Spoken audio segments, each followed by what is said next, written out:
Hi குட்டீஸ், இந்த வருஷம் நம்ம விபிஎஸ் சூப்பராக நடத்த போகிறோம். இந்த விபிஎஸோட தீம் லைஃப். லைஃப் வாழ்க்கையில் கீழ்ப்படிதல் ரொம்ப முக்கியம்.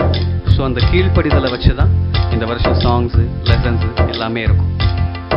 உங்களுக்காக எங்கள் விபிஎஸ் சார்பாக சாங்ஸ் ரிலீஸ் பண்ண ஆசைப்படுறோம். அதில் ஃபஸ்ட்டு சாங், தீம் சாங், குச்சி முட்டாய் குருவி ரொட்டி, அந்த பாட்டு உங்களுக்காக. அந்த பாட்டு கேட்கலாமா?